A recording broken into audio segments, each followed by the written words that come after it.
This call is now being recorded. Estamos aqui para mais uma aula de filosofia sobre o empirismo 3. Nessa aula a gente vai trabalhar o filósofo David Hume. Então, empirismo, lembrando que empirismo é a experiência do dia a dia. O que é a filosofia empirista? A filosofia empirista é a filosofia dos nossos avós, pais, mães, tios, é aquela experiência que eles têm do dia a dia. Essa experiência em filosofia é chamada de empirismo. Então, nessa aula de hoje, a gente vai falar desse empirismo de David Hume, vai falar um pouquinho do empirismo radical, das expressões e ideias, hábitos e crenças. Então, o empirismo também passa por essa dimensão da questão da crença, questão dos hábitos, por exemplo, questão dos chás que as avós costumavam fazer para a gente quando era criança, questão de quando machucava, como é que se curava isso, tudo isso é empirismo, né? Alguma coisa se tornou científico. Por exemplo, o chá de maracujá acalma. Então, isso é empírico, mas hoje deixou de ser empírico porque a farmácia fez o complexo de maracujina. Então, o complexo de maracujina não é empírico. Agora, o suco de maracujá para acalmar, esse continua empírico. Então, o objetivo da nossa aula de hoje é reforçar essa ideia do empírico que nós começamos lá na aula 42. Compreender o espírito radical de Hume, nesse sentido, diferenciar as expressões de ideia, o que eu penso, como é que isso manifesta, entender o ceticismo de Hume e o seu papel e seus hábitos, e compreender como é que funciona a casualidade. Nas aulas anteriores, foi estudado John Locke e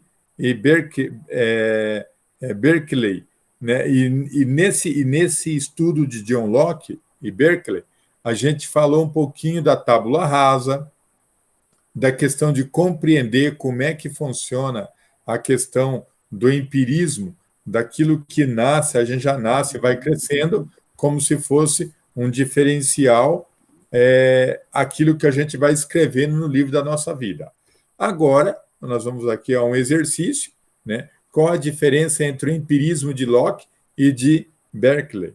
Então, o Locke ele vai falar a existência e a subsistência material. Locke ele é um filósofo materialista. Locke é um filósofo materialista. As ideias, nesse sentido, têm como fonte a reflexão. Já Berkeley, já é o contrário. Ele acredita que ser é ser percebido. Então, quando o meu sentido percebe a coisa, é verdade. Então, ele vai acreditar em Deus, Berkeley vai acreditar nessa visão que a gente tem lá. Mas o filósofo de hoje é David Hume. Ele é de 1711 a 1776. Ele é um filósofo muito importante, da Escócia, né? Foi um filósofo bastante estudioso de história, né? Era historiador. Ele teve ali entre a filosofia um pouquinho mais antiga, a filosofia moderna, né? E foi foi acusado de ateísmo, apesar que ele não foi ateísmo nessa sua essência, mas ele foi acusado de ateísmo. Dentre as principais obras de John Hume, a gente pode entender o Tratado da Natureza Humana, a investigação sobre o entendimento humano e a investigação sobre os princípios morais. Uma das suas principais ideias que ele vai trabalhar aí, Hume, ele diz o seguinte, o filósofo Hume, ele diz, me despertou do meu sono dogmático. O que é o sono dogmático? O dogma é aquela verdade que a gente acredita sem poder questionar. Por exemplo, as verdades religiosas que nós não podemos questionar. Vamos imaginar aqui, para quem é cristão, Jesus está na Eucaristia. É uma verdade dogmática. Você não vai poder pedir para eu provar que Jesus está na Eucaristia. Isso é um dogma, isso é uma questão de fé. Então ele vai falar que ele acordou do sono dogmático dele, né? Ele despertou desse sono. Nessa próxima tela, o que é uma ideia radical? Uma ideia radical é aquela ideia que fala assim, eu sou contra e acabou. Isso que é uma posição radical. Então, a posição radical de David Hume é o seguinte, ele faz uma oposição, ele é contra a qualquer concepção de ideia que explique a realidade, além da experiência sensorial. Para ele, tudo está no sensorial. Então, por exemplo, visão, audição, tato, olfato e o paladar, é aí que está a verdade. Quando eu vejo uma coisa, quando eu sinto uma coisa, quando eu percebo essa coisa, isso é verdade. Então, por isso que ele foi acusado de ateísmo, porque a gente não vê Deus, a gente não tem a presença de Deus física. A presença de Deus, ela é espiritual, e o espiritual a gente não vê. Por isso que ele foi acusado de ateísmo, porque, segundo ele, a nossa realidade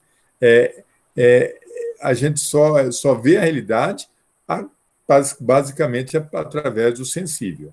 John Locke, aí logo embaixo na tela, vai falar que a existência da substância material é causada por uma simples ideia. Então, apesar eu tive a ideia, a coisa já existe. Berkeley vai dizer que a existência da substância espiritual é o que percebemos. Então, John Locke é o material que é a simples ideia do que a gente tem.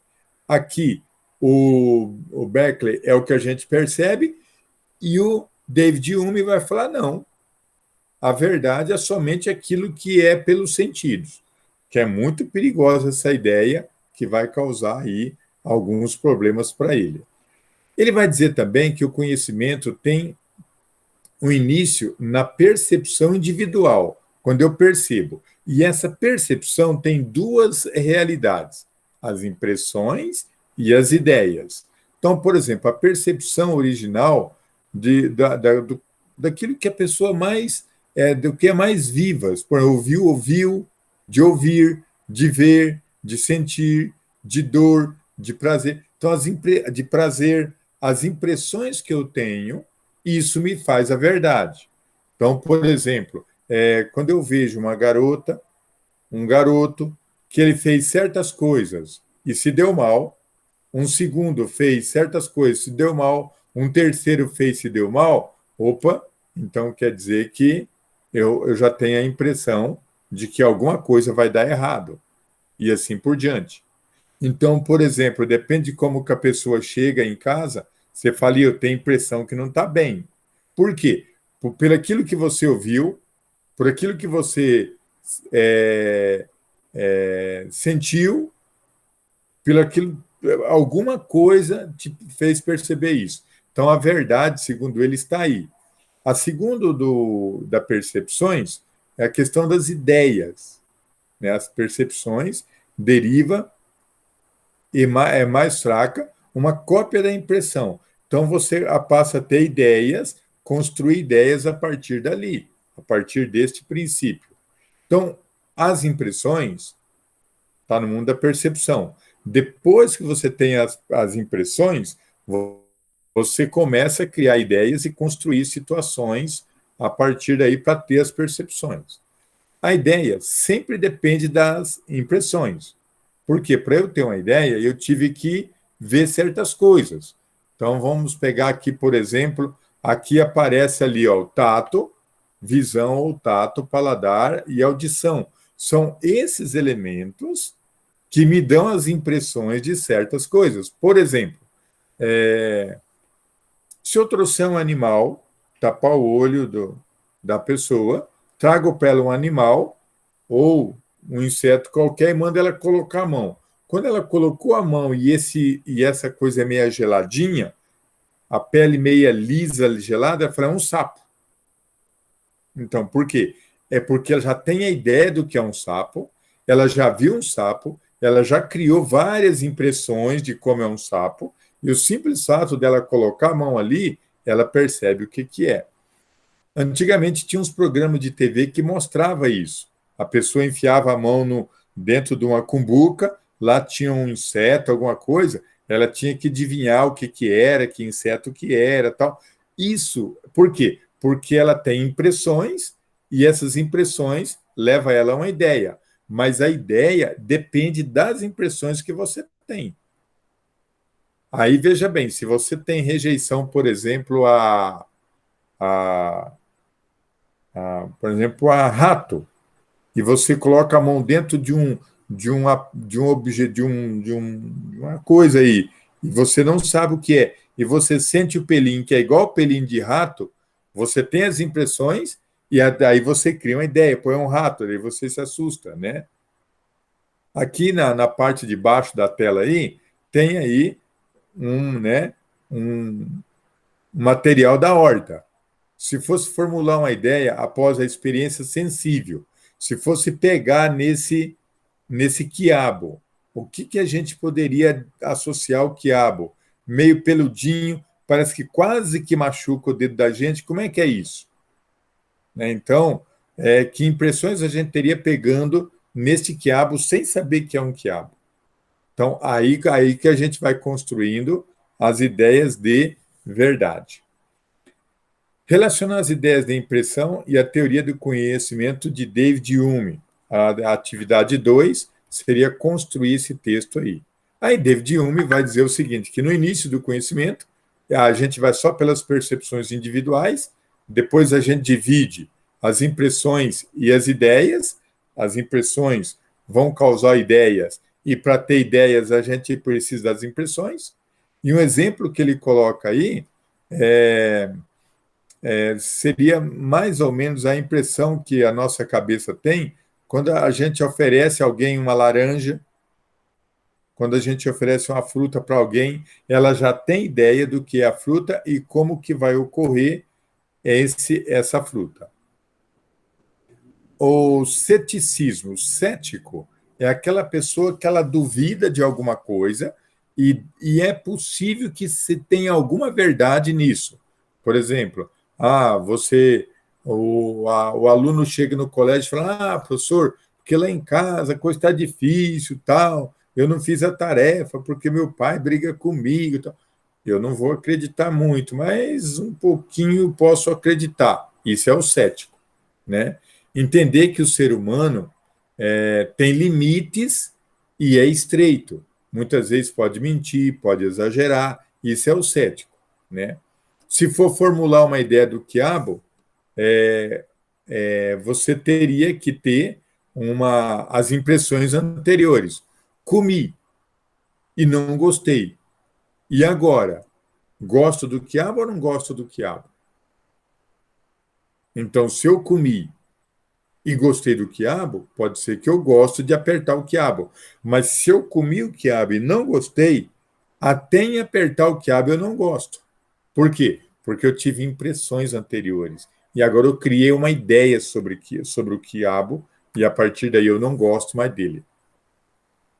De acordo com o Hume, apesar pela força do hábito, né, que se tem e da crença, sou levado a afirmar que determinada causa seguirá determinado efeito. Então, determinada causa seguirá determinado efeito. O quiabo. Se o quiabo foi bom para mim, eu tenho boa impressão do quiabo. Se o quiabo for ruim, tenho boa impressão. Então, por exemplo, o professor Nilson vai vir dar aula. Se chegar alguém para a sala de aula e falar, o professor Nilson é ruim, o professor Nilson é carrasco, o professor Nilson é tal, tal, tal, tal, tal, a hora que eu chego na sala, a metade da sala já está me rejeitando. E a outra metade, se eu falar alguma coisinha meia brusca, a outra metade vai me rejeitar pelo resto da vida. Agora não. Se eu vou dar aula para determinada sala e chega alguém e fala, o professor Nilson é massa, o professor Nilson é legal, né? Ele é um cara divertido, a aula dele é maravilhosa. A hora que eu chegar na sala, todo mundo já vai me aceitar. Todo mundo já vai me aceitar. Então, veja bem, não há nenhuma lógica racional nisso, em afirmar que coisas ruins causam coisas ruins, mas infelizmente isso é uma verdade meio constante nas nossas relações assim por diante, ok? Atividade 3. Na polêmica do Natal, de todo o Natal, colocar ou não uva, colocar ou não uva passas no arroz. Então, tem que colocar uva passas no arroz? Por quê? Para dar sorte? O que uvas passas faz no arroz? Né? Que no Natal passado, ou né, tenho achado terrível aquela, né, ou gostei ou não gostei, então David Hume vai dizer o seguinte, essa questão de, por exemplo, passar colocar uva passa no arroz, primeiro dia do ano, usar a roupa íntima branca para paz, vermelha para paixão, para o amor, amarela para dar dinheiro, essas coisas aí, né? Não tive. Aí alguém pode dizer, mas no Natal passado eu tive experiência desagradável. Experimentei a uva no arroz do Natal passado, e toda vez que tinha uva passas no arroz, terei essa experiência ruim. O ano passado não foi bom. Aí começa uma crença.